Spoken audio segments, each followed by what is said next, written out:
आज हम चर्चा करने जा रहे हैं गोविंद देव जी के बारे में। मुख्यतः 4 देव हैं। तो 4 देव में से जो वृंदावन के जो देव हैं वो हैं गोविंद देव जी प्रमुखता। तो सभी वृंदावन में जो जाने जाते हैं देव अगर बोलेंगे तो गोविंद देव जी का नाम सर्वप्रथम आता है। उसी प्रकार से अगर आप गोवर्धन पर जाते हैं, गोवर्धन की यात्रा करते हैं, गोवर्धन पर जाते हैं, तो वहाँ के जो प्रमुख देव हैं वो है हरिदेव।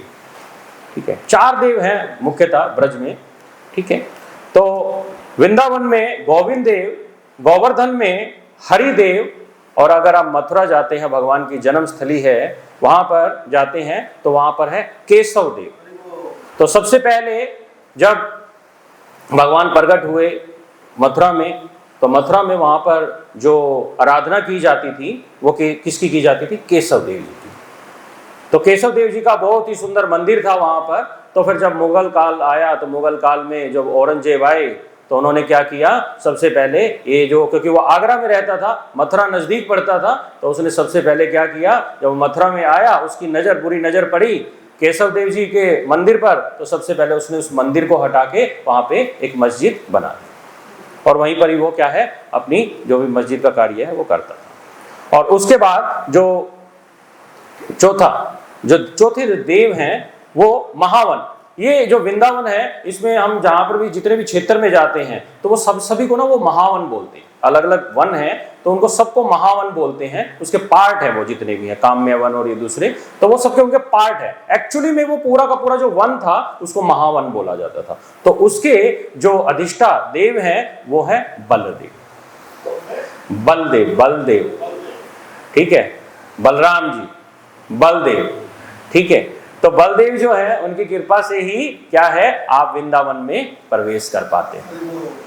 क्योंकि बिना आप बलदेव मतलब बलराम जी की कृपा के बिना आप क्या है, वृंदावन में प्रवेश नहीं कर सकते। हमारे जितने भी आप चैतन्य चरितामृत पढ़िए, उसमें रघुनाथ दास गोस्वामी जी हैं, उनको किसकी कृपा प्राप्त हुई? बलदेव जी की कृपा। बलराम जी की कृपा प्राप्त हुई, नित्यानंद प्रभु की कृपा प्राप्त हुई। नित्यानंद प्रभु ने जब अपने चरणों को क्या है, जब रघुनाथ दास गोस्वामी के सिर पर रखा तो फिर उनको क्या है, वृंदावन धाम प्राप्त हो गया। कृष्णदास कविराज, उन्होंने भी उनसे प्रार्थना की थी। ऐसे बहुत सारे हमारे आचार्य रहे हैं जिससे हमें पता लगता है कि ये जो आचार्यों को जो मुख्यतः जो बल प्राप्त हुआ वृंदावन आके, उन्होंने ऐसे दिव्य अचिंत्य कार्य किए जो हमारे चिंतन से परे हैं। ठीक है, वो सारे के सारे जो कार्य हैं वो किसकी कृपा से प्राप्त हुए? वो बलदेव जी की कृपा से प्राप्त हुए। तो इस प्रकार से 4 जो हैं वो ब्रज के क्या हैं, देव हैं, जिसका हम लोगों ने अभी चर्चा की। तो आप सभी भक्तों का स्वागत है और आज हम चर्चा करेंगे कि गोविंद देव जी जो वृंदावन के अधिष्ठा देवता हैं, प्रमुख देवता हैं। क्यों? क्योंकि गोविंद देव जी का मुख्य कार्य क्या है, वो सबको क्या है, आनंद प्रदान करते हैं। ठीक है ना, गो मतलब इंद्रियां और देव का मतलब क्या होता है, गोविंद, विंद का मतलब क्या होता है, प्रसन्न, विरह। जब आप भगवान से विरह महसूस करते हो तो तब क्या है, आपकी जो आनंद की जो सीमा है वो पार हो जाती है। जब कोई व्यक्ति हमारे पास होता है तो हम उसको कैजुअल समझ लेते हैं, ठीक है ना, हमारे पास ही तो है, ठीक है, तो हमें उससे वो जो प्रगाढ़ प्रेम प्राप्त होना चाहिए उसका हमें आस्वादन नहीं हो पाता। लेकिन विरह में जब व्यक्ति याद करता है तो वास्तविकता क्या होती है, उस एक्सप्रेशन, उसमें उसका विरह जो वो महसूस करता है, तो वो जो है वो प्रेम की क्या है, प्रगाढ़ सीमाएं। तो व्यक्ति को क्या करना चाहिए? इसका मतलब ये है कि व्यक्ति को दूर रह जाना चाहिए? नहीं, इसका मतलब यही है कि हमें हमेशा उस प्रेम को पाने के लिए ललायित रहना चाहिए, लोल्यम, उसको पाने की हमेशा इच्छा रहनी चाहिए। तो इसी प्रकार से जब हम ये पाने की इच्छा करते हैं तब व्यक्ति क्या करता है, भक्ति में कार्य करता है। तो भक्ति में कार्य कौन से हैं? भगवान की सेवा। तो सेवा का भाव कब उत्पन्न होता है? जब उसके अंदर ये लोल्यम होगा कि मुझे कृष्ण को प्रेम करना है। भक्ति का मतलब ही क्या है? भगवान की प्रेममयी सेवा, प्रेममयी सेवा। तो भक्ति का मुख्यतः अर्थ यही होता है। तो आज हम चर्चा करेंगे कि गोविंद देव जी जब वृंदावन में थे और वृंदावन से फिर वो कहां पर शिफ्ट हो गए। अभी गोविंद देव जी कहां है? जयपुर में। तो गोविंद देव जी का सफर किस प्रकार से तय हुआ कि गोविंद देव जी पहले वृंदावन में प्रकट हुए, ब्रजनाथ जी जो भगवान के परपौत्र हैं उन्होंने इनकी स्थापना की थी, उसके बाद फिर ये लुप्त हो गए, फिर उसके बाद जो हमारे आचार्य हैं उन्होंने इसको प्रकट किया, फिर उसके बाद मुगल काल आया और मुगल काल में फिर भगवान क्या है फिर लुप्त हो गए, हमारी नजरों के सामने नहीं थे, वृंदावन में नहीं थे, फिर धीरे धीरे धीरे धीरे भगवान ने अलग अलग पड़ाव में गए। भगवान क्यों गए? सबको आनंद प्रदान करने के लिए। तो भगवान स्वतंत्र है, स्वराट है, वो अपनी इच्छा से कार्य करते हैं। तो भगवान क्या है, किस प्रकार से अपनी लीला को संपन्न करते हैं भक्तों को आनंद प्रदान करने के लिए, उसके बारे में आज हम थोड़ा सा चर्चा करें। तो थोड़ा सा हम पहले की जर्नी समझने का प्रयास करते हैं। चैतन्य महाप्रभु जो स्वयं कृष्ण हैं, श्री कृष्ण चैतन्य राधा कृष्ण नहीं कोई अन्य।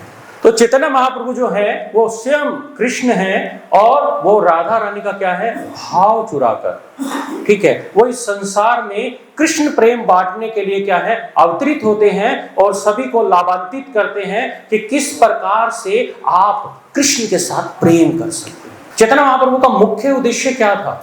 मुख्य उद्देश्य यही था कि जब भगवान श्री कृष्ण आए, उन्होंने भगवद गीता में बोला कि सब धर्मान परित्यज्य माम एकम शरणम व्रज अहम त्वं सर्व पापेभ्यो मोक्षयिष्यामि मा शुचि। तुम्हें मेरी शरण में आना पड़ेगा और तुम्हें अपने सारे पाप कर्मों को क्या है मैं नष्ट करूं। लेकिन भगवान की एक शर्त होती है, जगाई मदाई के साथ भी यही शर्त रखी थी कि मैं तुम्हारे सारे पाप कर्मों को नष्ट कर दूंगा लेकिन दोबारा पाप नहीं करो। जब कोई व्यक्ति भगवान की शरण में आ जाता है तो उसके बाद क्या है कि उसको क्या उसके अंदर उसका शुद्धिकरण होना चाहिए। शुद्धिकरण का क्या मतलब होता है? शुद्धिकरण हम बहुत बार वर्ड सुनते हैं, शुद्धिकरण। शुद्धिकरण का क्या मतलब होता है?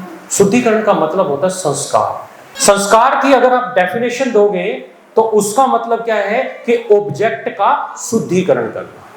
कोई अवश्य नहीं है कि भाई यज्ञ डालोगे, यज्ञ में हम यज्ञ करते हैं उसमें जैसे क्या है मुख्यतः संस्कार के बारे में हम बात करते हैं तो ज्यादातर लोग क्या समझते हैं, हाँ हमने सुना है विवाह संस्कार, अंतिम संस्कार, नाम संस्कार, इस प्रकार से 16 संस्कार किए जाते हैं। लेकिन इन संस्कारों का मुख्य उद्देश्य क्या होता है?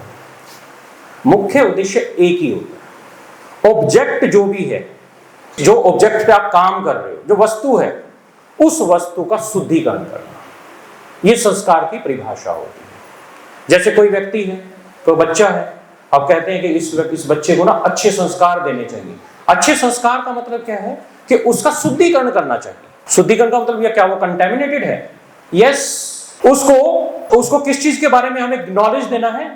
नॉलेज, ज्ञान किस चीज का देना है? आध्यात्मिक ज्ञान देना है।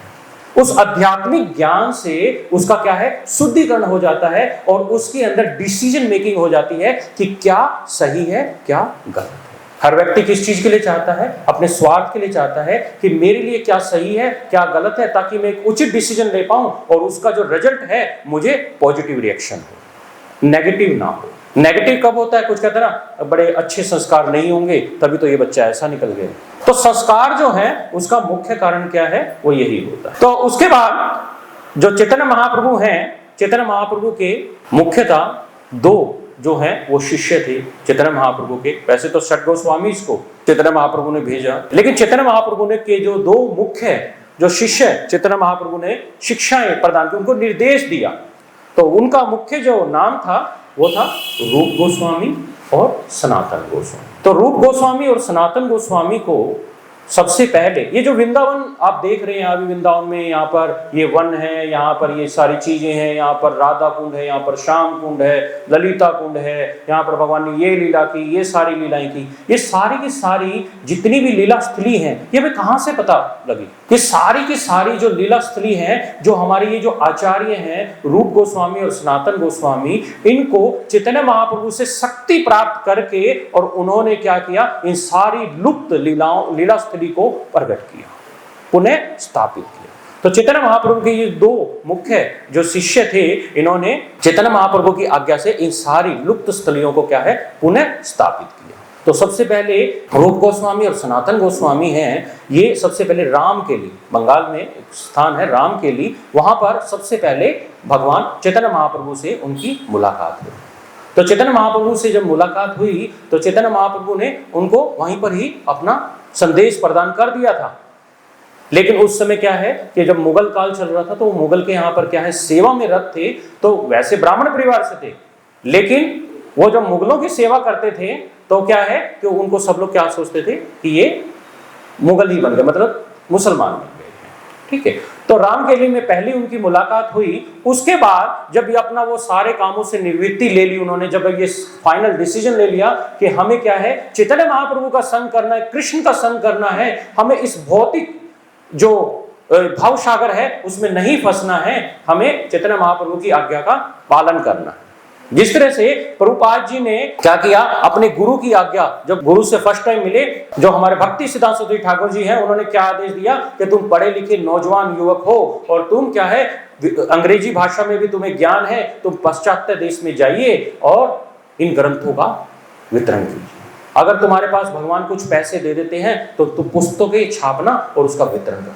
तो इस आदेश को उन्होंने क्या लिया, गमन कर लिया, अपने अंदर रख लिया और पूरी उम्र उन्होंने इस पर काम किया और फिर क्या एटम बम की तरह वो फटे तो पूरे संसार में क्या हुआ, कृष्ण भावनामृत का प्रचार प्रसार हुआ।